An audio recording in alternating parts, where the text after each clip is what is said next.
The Langford home appeared to have been taken from a high-end magazine. Everything was accentuated with gold, marble floors, and tall windows. Even the scent, which included too much pricey perfume, cinnamon and pine, was contrived. Clarice made it plain that this dinner was not about family each year. It has to do with appearances. To impress 5 people, she would host 20. I wondered if anyone had noticed how quiet I had grown over the years, as I stood close to the edge of the living room and watched servers move around with trays. Perhaps that's how they liked me. Invisible, practical, and silent. After years of being talked over, made fun of, and laughed at when I made the mistake of opening up, I wasn't always like this. Well, Rafe, it molds you. Clarice's shout sounded more like an order than a name. I take it you won't just stand there like a statue? Help with the dishes and be a dear. She didn't hold out for a response. She didn't.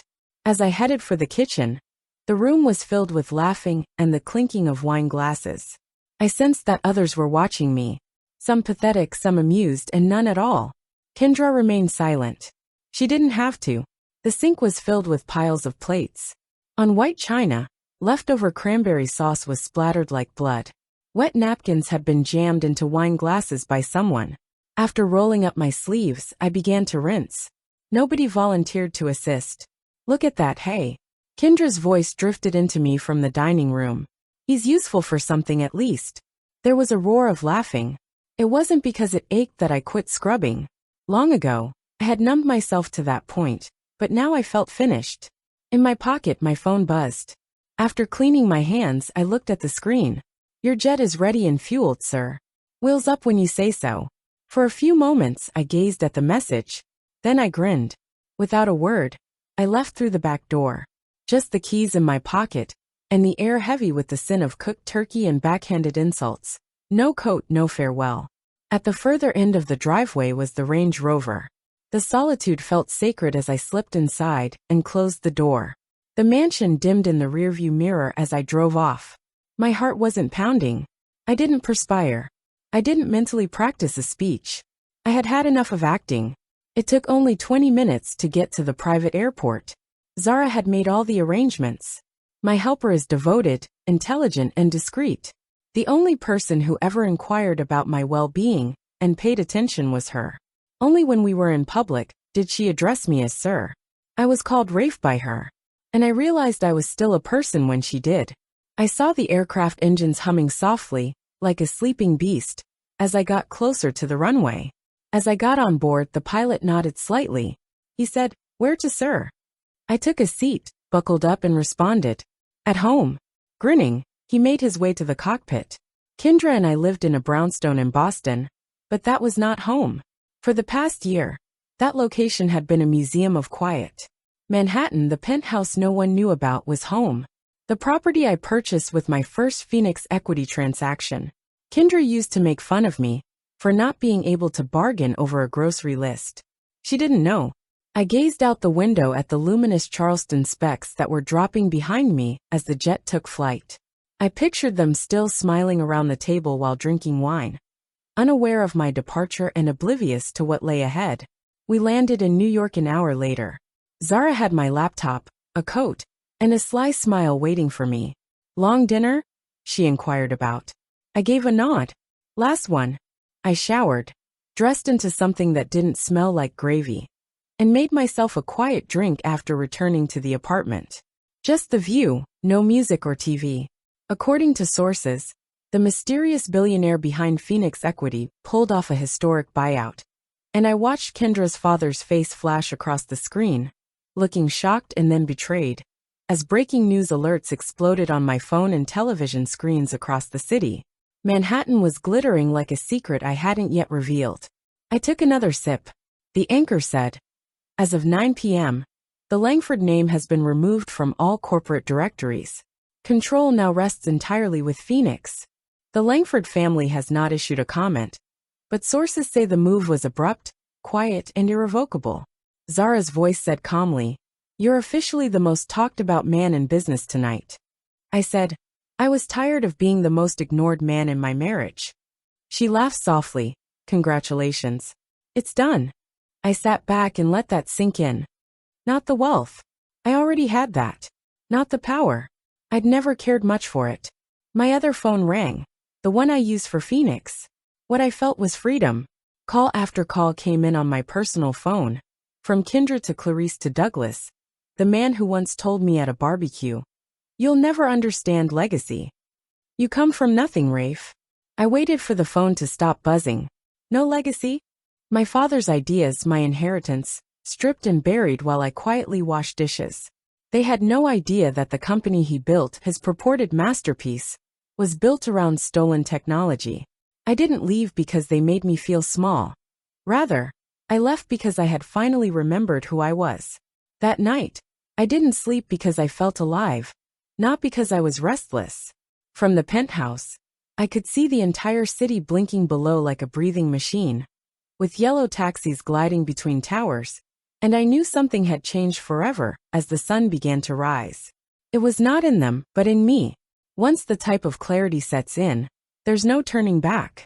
I leaned against the glass, my drink sweating in my hand, feeling more weight lift off me by the minute. The world didn't care that a legacy had just been stolen back, that somewhere a family that once sneered at me was now panicking in silk pajamas. Red and blue reflections bounced off asphalt.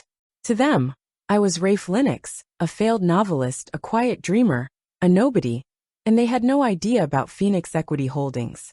No one at that Thanksgiving table knew who I really was. Not the man doing the dishes, not the man they pitied, and most definitely not the man who, at the age of 35, owned one of the most influential private investment firms in the nation. The politicians who called me sir behind closed doors, and the millions I moved around like chess pieces were unknown to them. I had built it all in silence, brick by brick, while they laughed. Only 3 people knew: Zara Takano, my assistant, who was the sharpest person I had ever hired, could tell a lie from a mile away, never asked pointless questions, and only cared about the results. My lawyer Arturo Rivos, a wolf in tailored suits who could tear contracts apart with a smile, helped me weave Phoenix into an invisible empire, hiding my name behind layers of offshore trusts and shell companies. I trusted her not just with my schedule, but with my life. Arturo once said, "The most powerful man in the room is the one nobody notices." I never forgot that. Unia, my younger sister, was the only member of my blood family left. I promised her that she would always be safe after our parents passed away, and I kept my word. She was aware of some of what I had built, but not the entire thing until tonight. The phone buzzed next to me, and I answered right away. Uni's name came up, and I said, "Hey, Junie." Her voice broke through the line with a mix of excitement and bewilderment. "Rafe, it's all over the news. Are you okay? What's happening?" I wondered. Even after everything, she still worried about me first. "I'm fine. Better than fine." There was a pause. Kendra called me, of course, and she sounded scared. Unia went on, saying she had no idea, that she's sorry, that she needs to talk to you. I looked out at the skyline once more, feeling nothing. She's scared because she knows she's not standing on solid ground anymore, I said quietly, and she should be. Unia didn't argue. Unia hesitated. "Are you sure you're okay? You don't sound angry."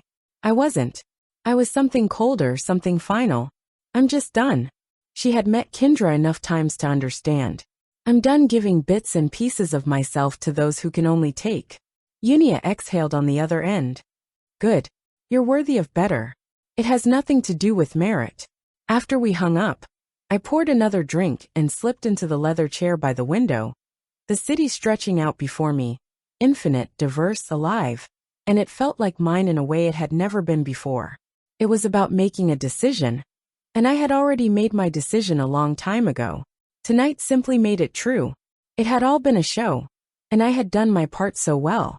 I reflected on the years I had spent sitting at that Langford table, listening to their phony praise and their phony insults, and how Kendra used to squeeze my hand beneath the table, acting as though she was defending me when in fact she enjoyed being a part of the club. My other phone buzzed, the secure one, a message from Zara. Phase 2 ready. The struggling husband, the man chasing an impossible dream, the one in need of direction. They believed they had me figured out. They believed they had me trapped. But they were dancing in a hall of mirrors, and the exit had always been mine to choose. There was a part of me that wanted to celebrate, to dance on their ruins, to pick up the phone and tell them everything they never knew, but that would make it about them. This wasn't about justice, it wasn't about retaliation. I stood by, leaning my head back and closing my eyes to allow the feeling to sink in.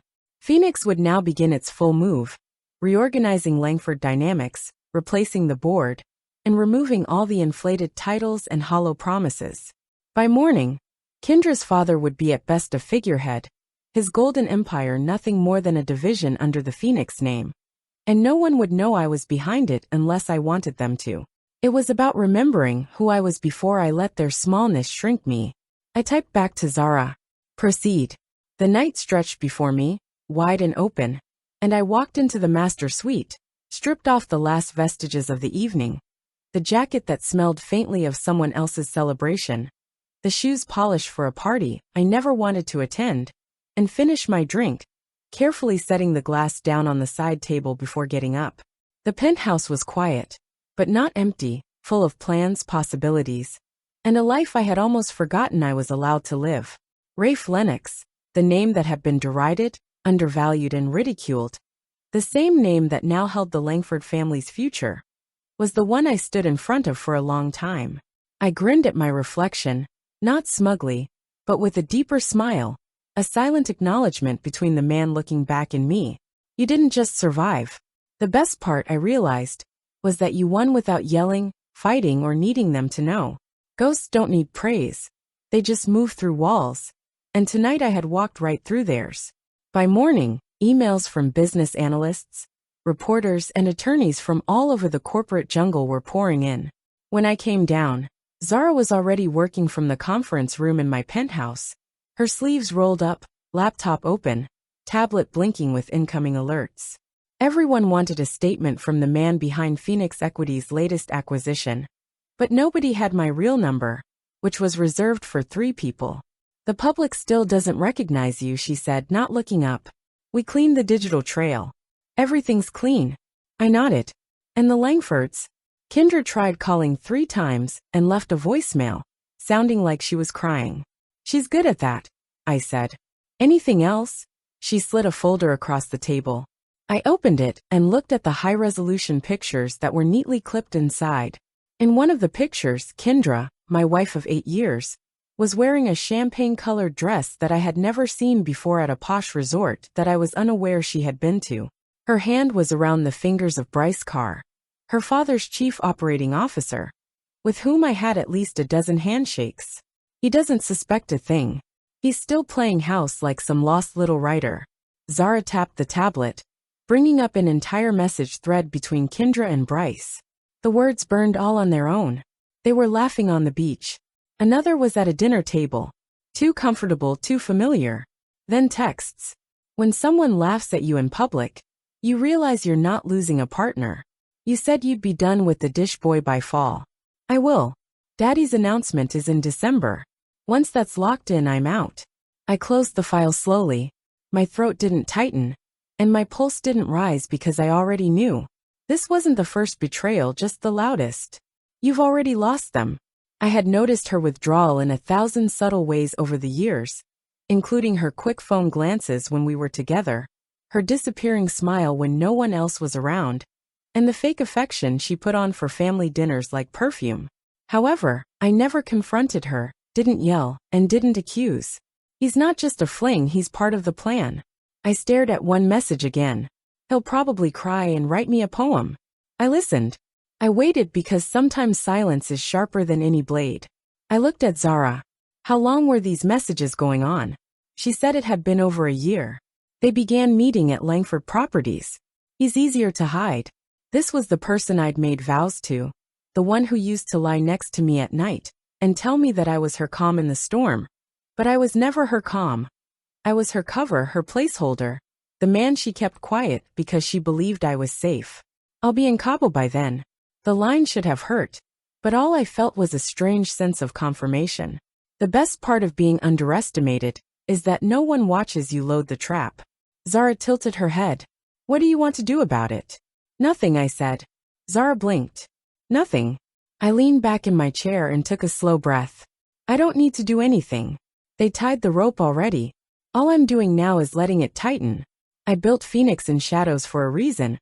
I knew the world treated quiet men like weak, so I used that. I let them laugh. I let them mock. Every insult was a step closer to the cliff they didn't realize they were walking toward. They believe you're harmless, they think you're stupid, and they forget you're always watching. I was already behind them when they looked down. Zara turned to another document and said, "There's more." She displayed Bryce's financial records, several offshore accounts, unreported assets, and conflict of interest agreements under the name Langford Dynamics.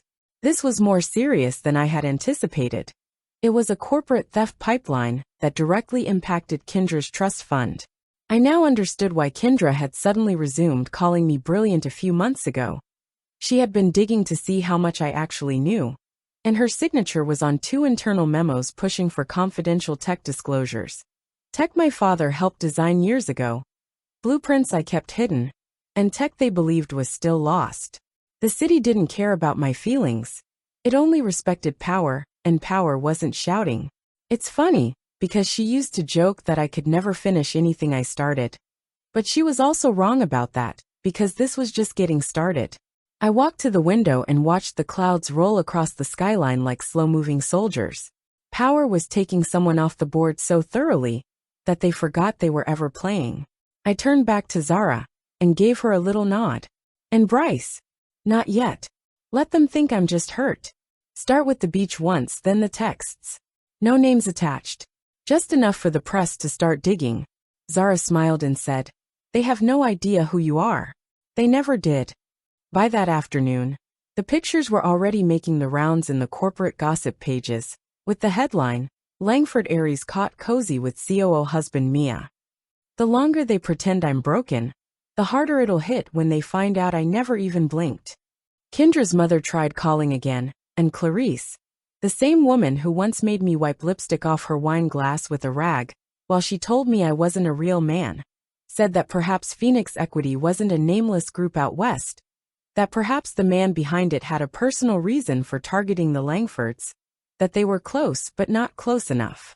By midnight, a few investment circles began to whisper that perhaps Phoenix Equity wasn't a nameless group out west, that perhaps the man behind it had a personal motive. I let her call go to voicemail. Then I opened the folder again, but this time I just stared at the date on the first text, which was sent more than a year ago, around the time she began insisting that we separate our finances. It's funny how the lies always appear in the guise of practicality. I closed the folder and took a seat at my desk again. When I first saw Kendra cry on national television, I almost believed her. It was the afternoon after the leaked photos began to spread like wildfire across the internet, with blogs, social media pages, and investment forums all speculating. I wasn't angry, I wasn't sad, but I was awake, and that was far more dangerous. The Langford name, once spoken with respect in business circles, was now a trending hashtag. On a news morning show, Kendra sat in a soft beige armchair with a sympathetic host who leaned forward like they were old friends. The lights made her skin glow. Was it a scandal? Was it a diversion? Or, as one commentator dramatically put it, the dissolution of a polished dynasty built on borrowed brilliance? Even her tear trails appeared purposeful, as if they had been practiced. "I had no idea who he really was," she murmured, her voice breaking. "Rafe was always so unremarkable. Quiet." The makeup team had tried their best to make her look raw, emotional, but not untidy. He fixed our leaking faucets and wrote poetry. But I believed he was just a dreamer. This was not what I anticipated. "You're saying that your husband, who has now been identified as the owner of Phoenix Equity Holdings, concealed this identity from you?" the presenter asked, tilting her head. Kendra nodded, her lips quivering.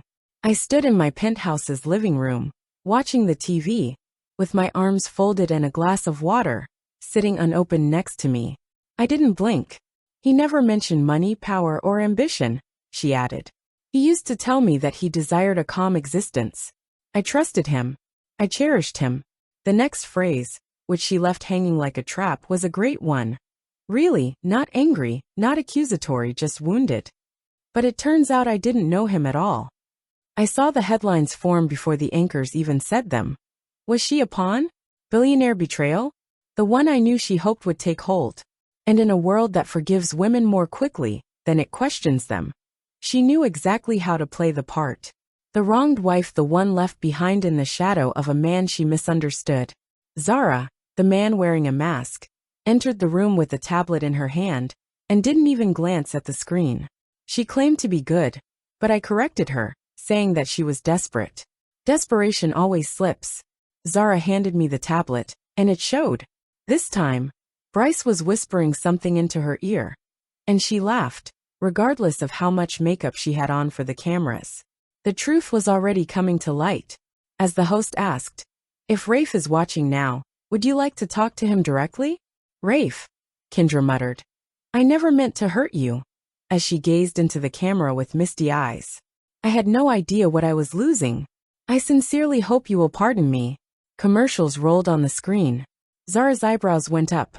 "Do you want me to answer?" "Let's give them something better," I remarked. I gave my okay for the subsequent disclosures to be made public that afternoon. Kendra and Bryce are seen in the security footage entering a lavish property in St. Lucia.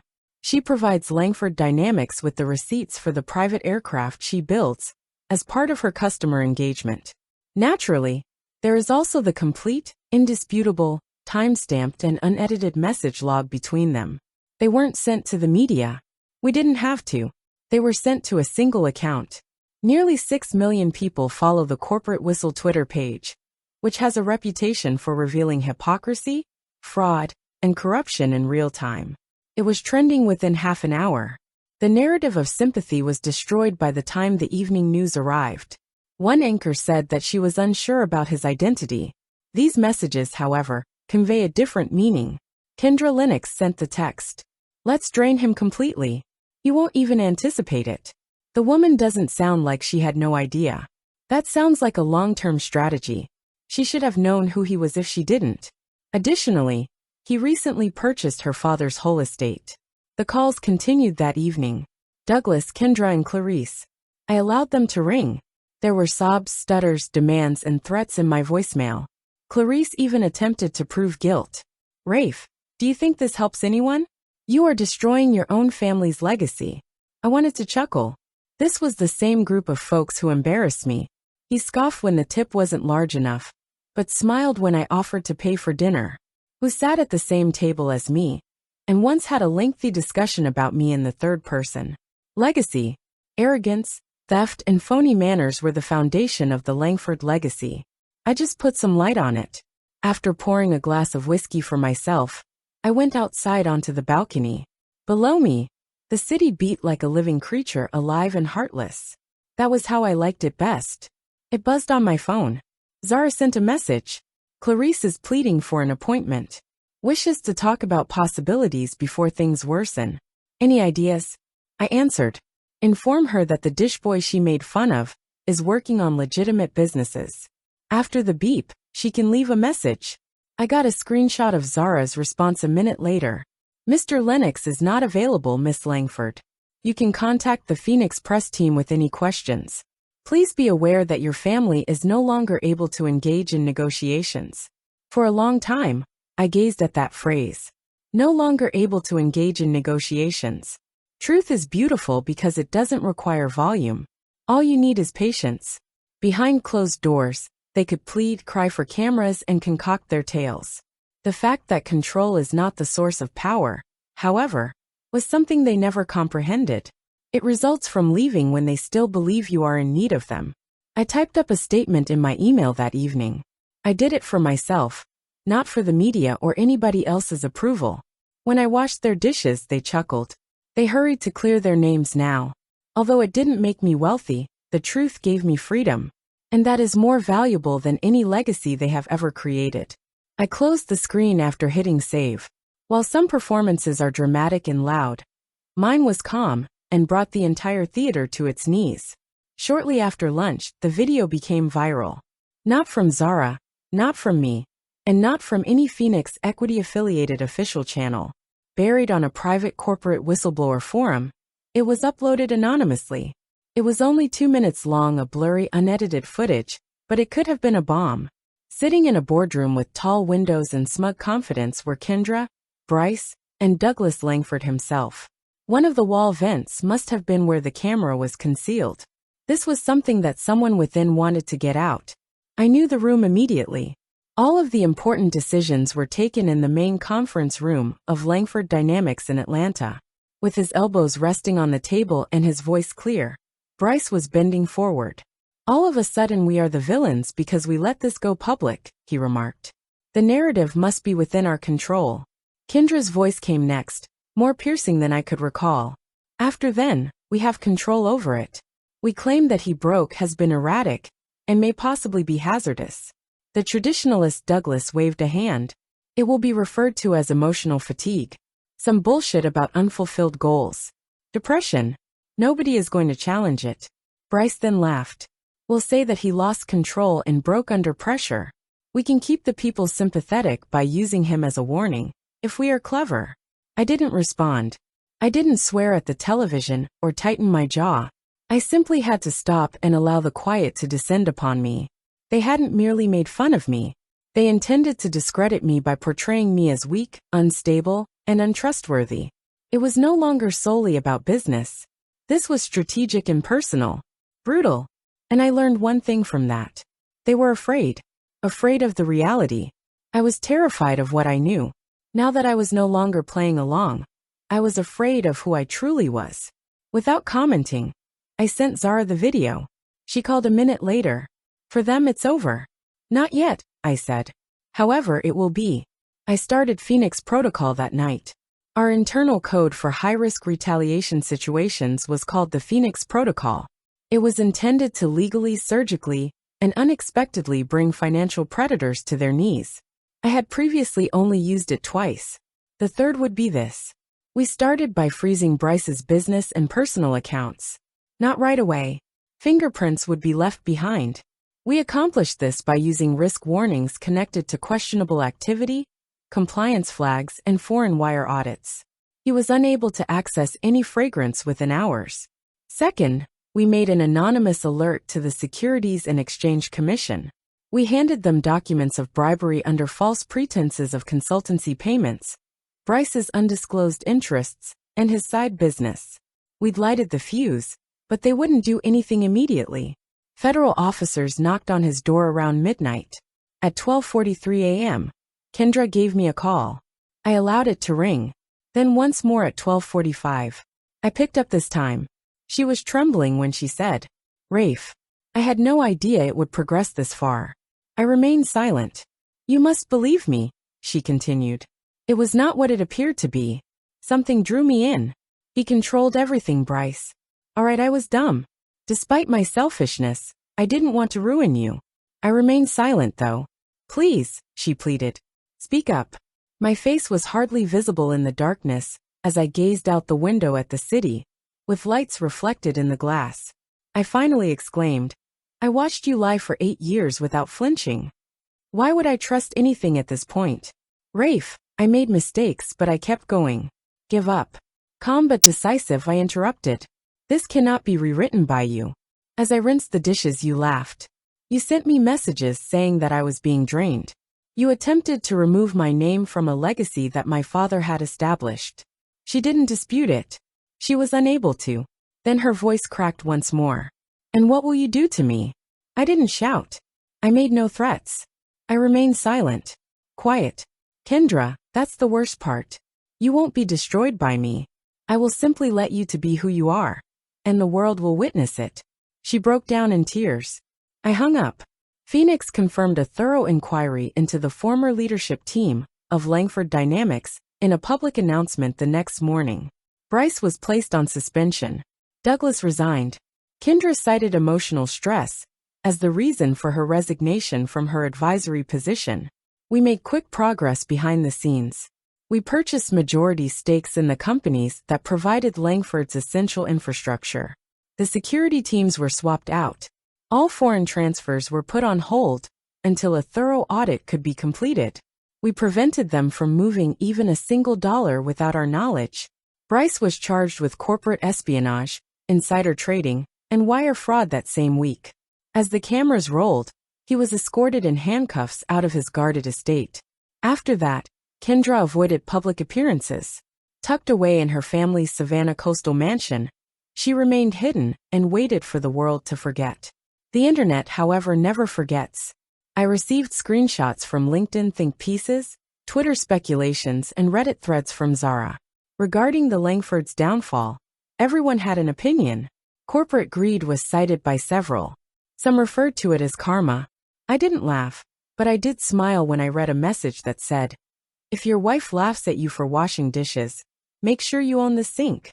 I took a plane to Colorado that weekend to attend a board retreat with one of our tech partners. The sky was clear and the air was thin. For the first time in months, I slept for 12 hours straight. Zara called the second day. "They are attempting to preserve what remains," she stated. "Clarice is phoning every public relations company she can locate. Douglas is interested in meeting. He is apologizing in public." "Let him give it," I said. "Not to me, though." "So to whom?" "To my dad.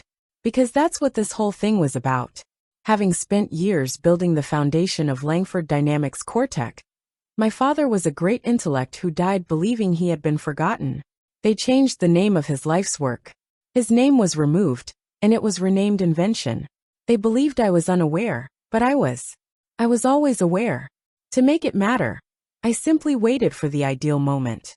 One evening in my study back in Manhattan, I was browsing an old picture of my dad smiling with smeared spectacles and coffee stains on his shirt while he held a circuit board. He wasn't ostentatious. He was not wealthy. However, he was the true designer of all they constructed. They took from a man who was quiet. They made fun of his quiet son. But now I was the one making the noise. I'm going to make it echo too. Early that morning, amid the clamor of election updates and stock market discussion, the headline was released. While attending an emergency board meeting, Douglas Langford had a small heart attack. Through corporate channels, it soon gained traction despite not being on the front page. As the sun attempted to rise above the bleak skies of New York, I read it over a black coffee. The image was hazy, seeing him being carried out on a stretcher, his eyes glassy and pale. It was referred to as stress-induced in the paper. Age, stress from the recent controversy, and overwork. Betrayal was not mentioned. They never do. I received a message from Zara with the link and 2 words underneath. "He's losing it." I took a while to respond. I simply shut down the laptop and spent a considerable amount of time gazing out the window. Douglas Langford had always maintained his composure, standing erect, unflappable, and unimpressed. The type of man who made you feel as though you owed him something simply for being in his presence, and who looked you in the eye when you shook hands. I had seen him impose the same icy power on family get-togethers and boardrooms. He never spoke louder. He was not required to. His quiet caused people to fold. However, I didn't. Not even when he brushed me off as the face of Kendra. Not when he joked. "At least she won't have to worry about him out-earning her." While holding up his wine glass during our engagement meal. He never thought I would outsmart him instead. However, this heart attack felt unimpressive. The harm was occurring too covertly, not because I wanted him to suffer.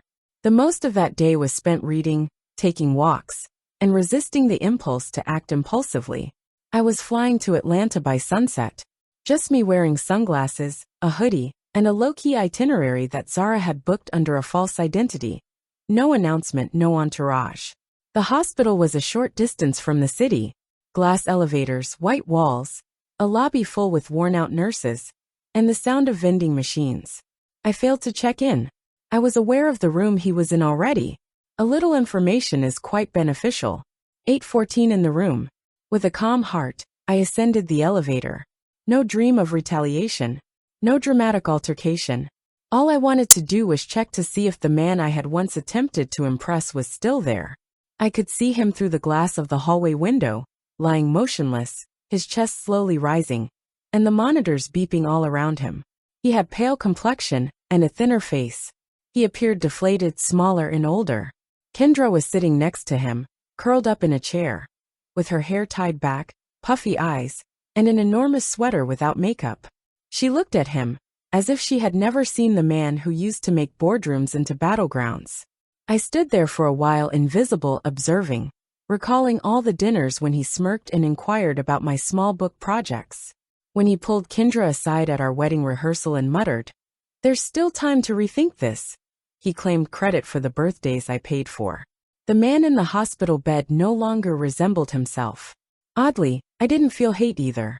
Nor did I feel sorry for them.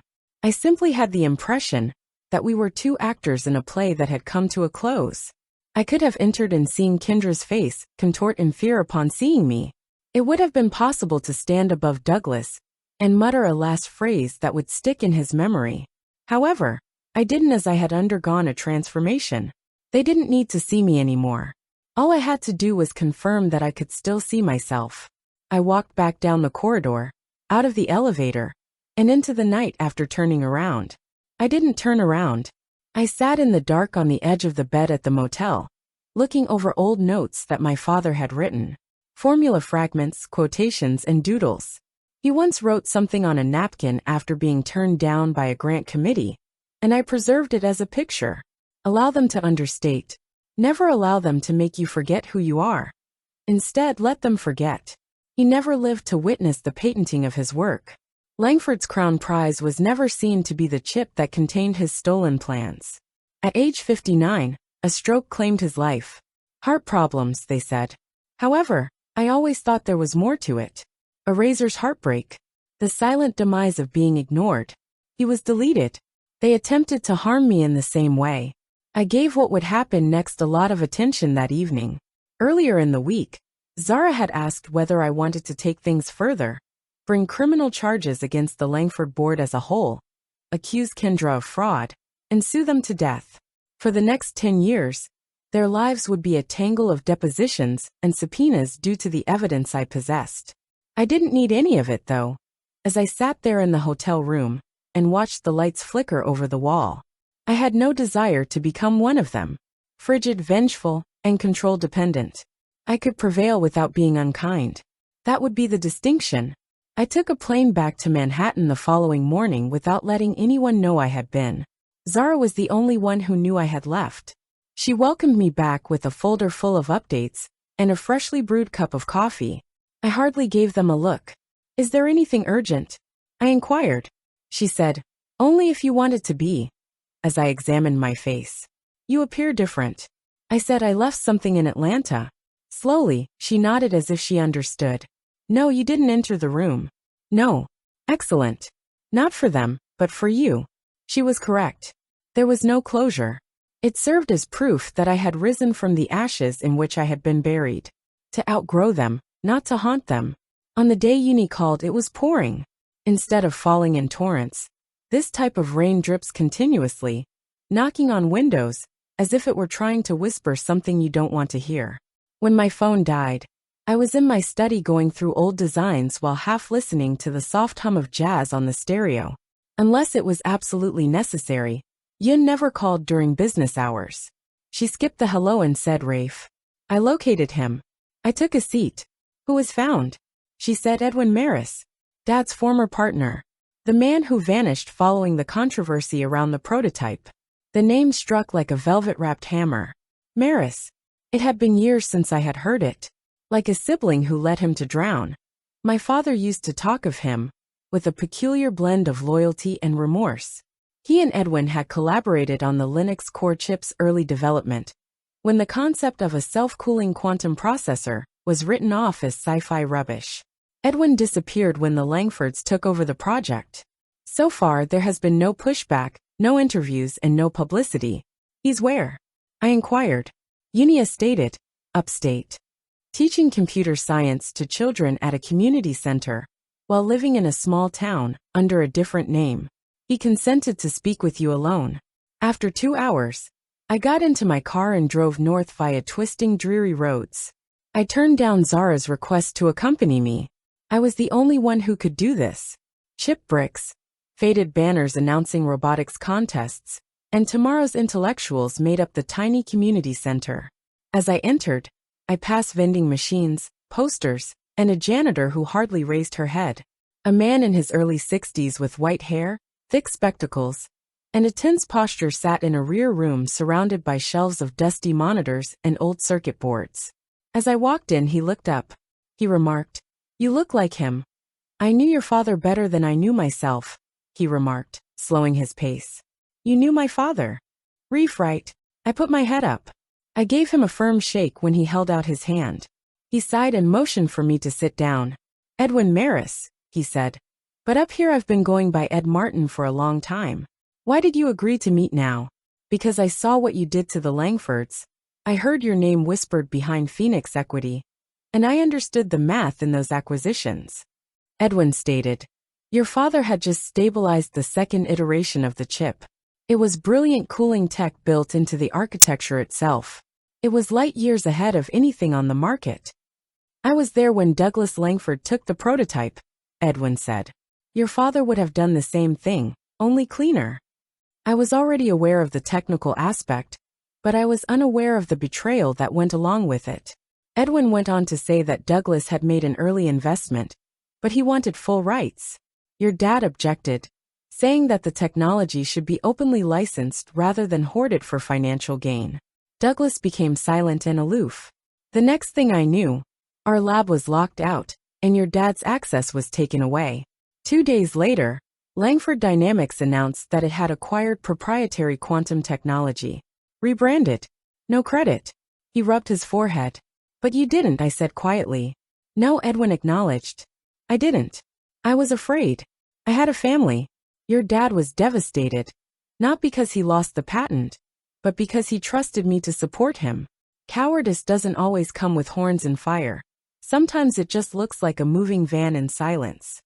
Douglas offered me a severance package to walk away and sign an NDA, and I took it before vanishing.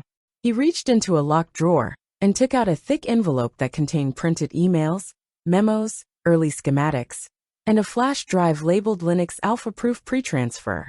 Edwin said, These documents show your father's timestamps, metadata, internal comps, everything. My hands remained steady, but my heart pounded like a drum inside my ribs. It proves the chip was his, and it shows Douglas's people rebranded the project after locking your father out of his own work. Why didn't you give this to anyone? I asked. I was ashamed, he whispered, and no one had the strength or the patience to make it mean anything up to this point. I raised my eyes and asked, What do you want from me? Edwin replied, Nothing. I just want his name back where it belongs. I stood, slipped the envelope into my coat, and extended my hand. He said, You'll testify under oath. I felt a change as I stepped out into the gentle drizzle. It wasn't rage or retaliation, it was clarity. They hadn't simply laughed at me while I was doing the dishes. They had buried a man who had constructed something they couldn't even comprehend, and they passed it off as their own. I had put up with ridicule.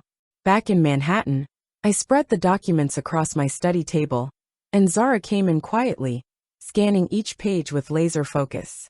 This is it, she whispered. This changes everything. I said, Contact Artro.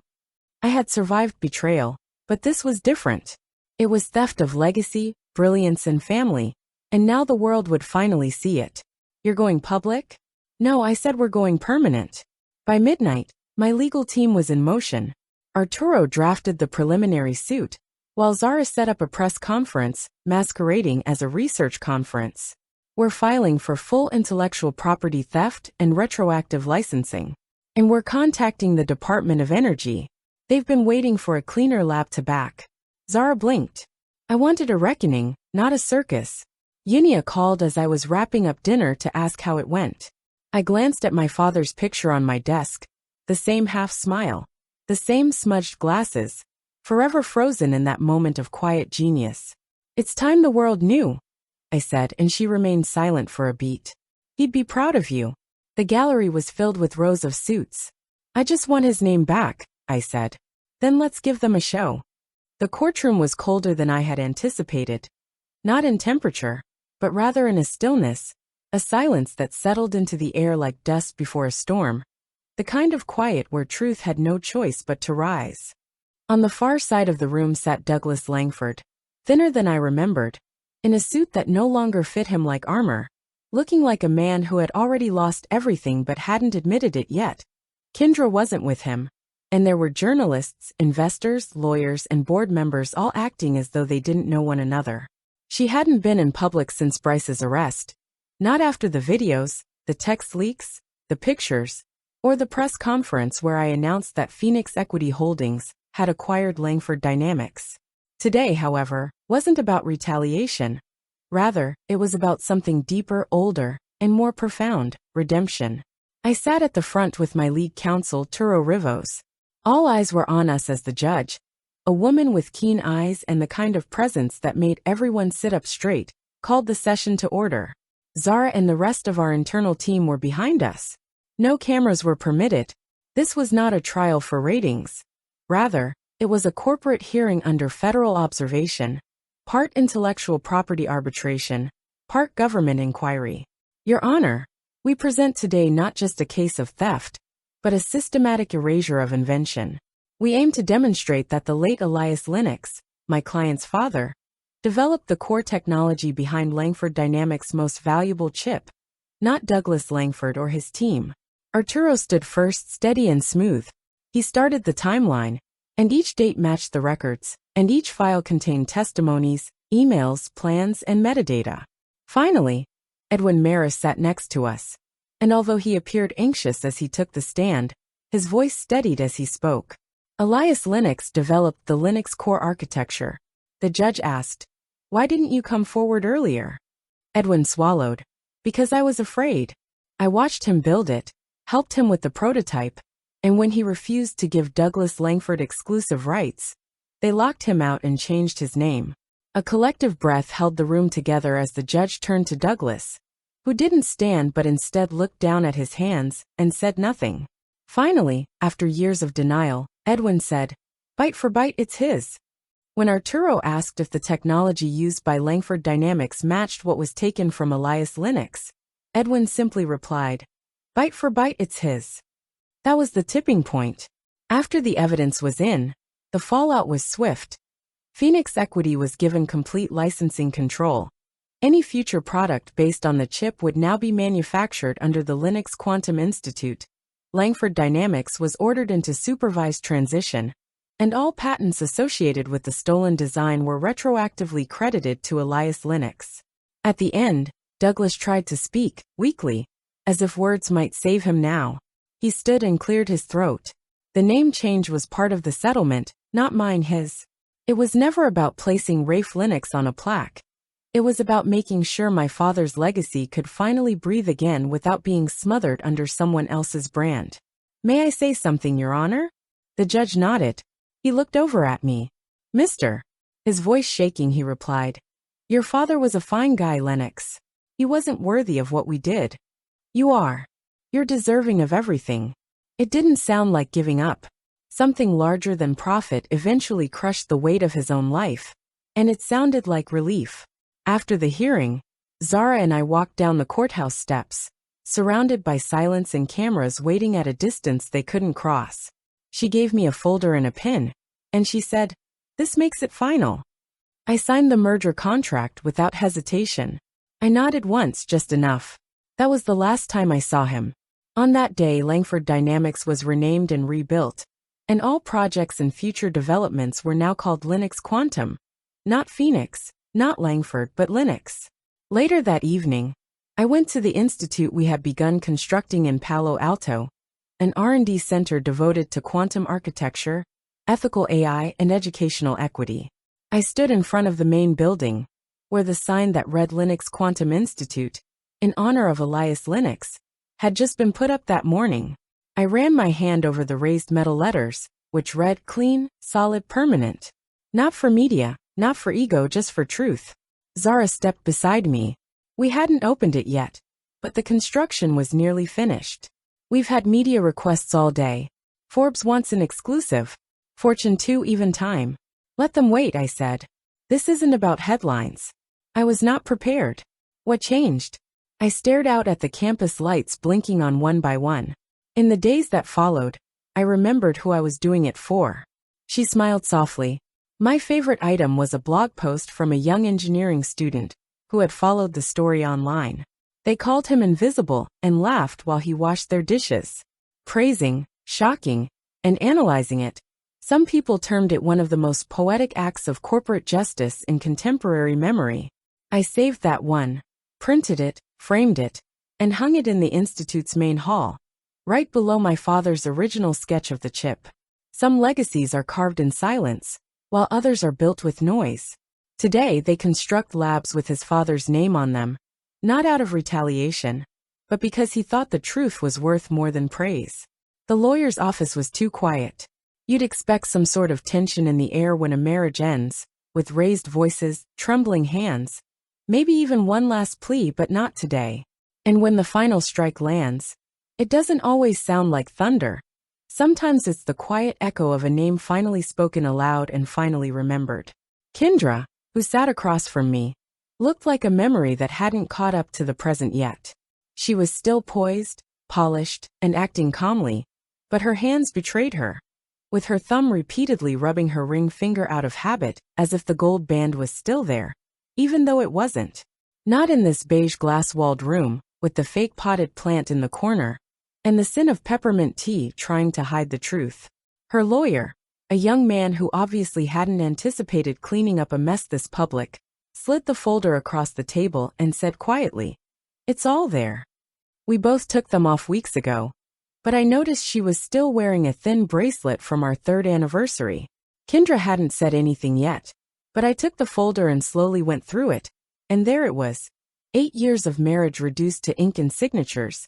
No shared businesses, no children, just shared history. A long winding trail of unspoken resentments, broken smiles, and dinners that grew quieter with each year. Both parties kept their personal properties. No alimony was requested. NDA extensions were honored. Not since I walked in. The previous evening, she texted me a brief message that said, "Let's just make this clean." I responded with a single word. Done. Now that we were hand in hand, her lawyer asked, "Do you want to go over anything again?" As if we might suddenly find a forgotten clause in the wreckage of our love. No drama, no hesitation, just a final stroke of closure. I shook my head. "No, it's all clear." He nodded and handed me the pen, and I signed. Kendra took it next.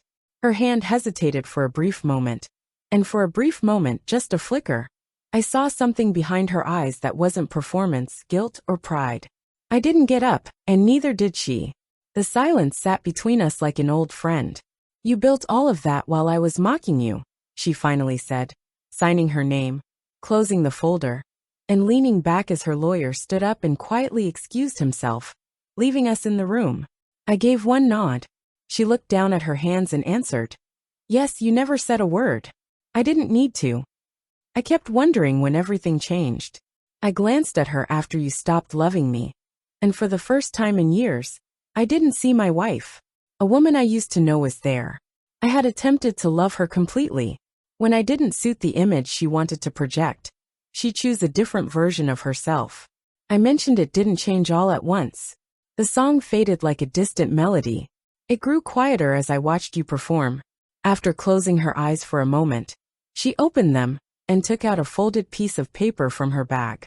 It's merely a handwritten note with creases at the edges. It's not printed or legal. It was slid across the table by her. "Last night I wrote this. You don't need it, I know that. I had to write it even though you probably don't want it." I kept my hands off the paper. "Not quite yet." She got up, brushed her coat, and stopped. She whispered, "I knew you weren't who you said you were. I simply didn't understand that you were everything I had ever desired, and that I had ruined." I didn't respond. She didn't think I would. She went to the door, pushed it open, and vanished down the corridor. Before unfolding the note, I waited for a full minute more. It was brief. "I'm not worthy of your pardon, Rafe. I don't anticipate your generosity, but I did know what I lost to you, in case you were ever wondering. Even though I acted as though I didn't.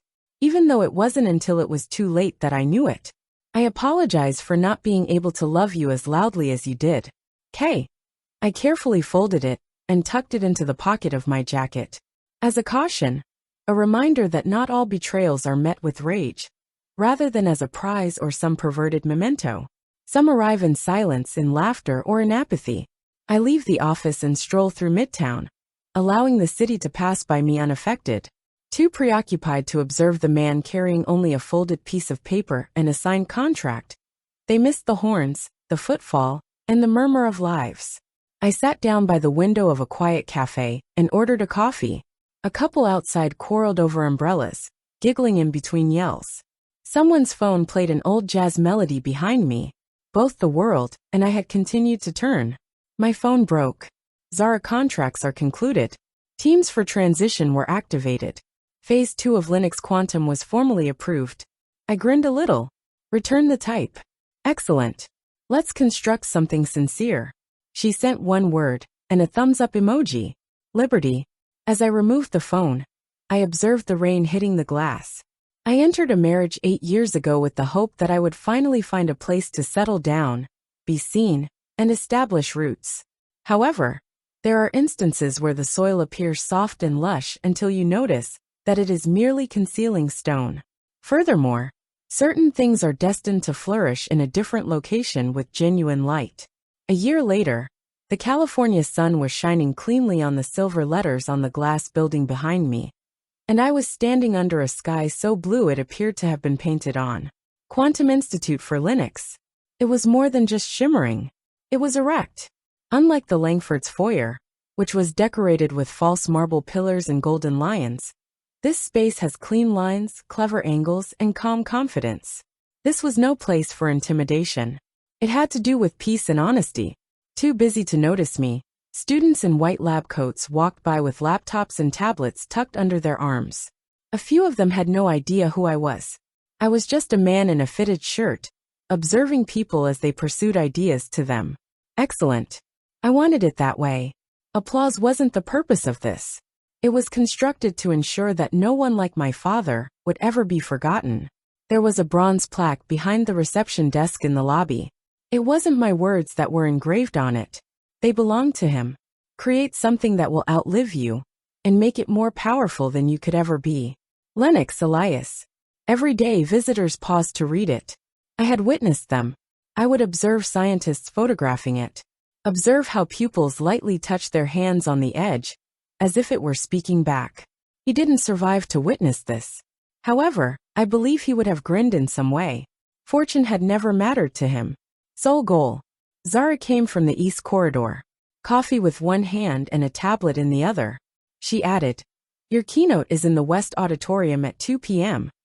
Additionally, the $182 million grant was recently validated by the Department of Energy.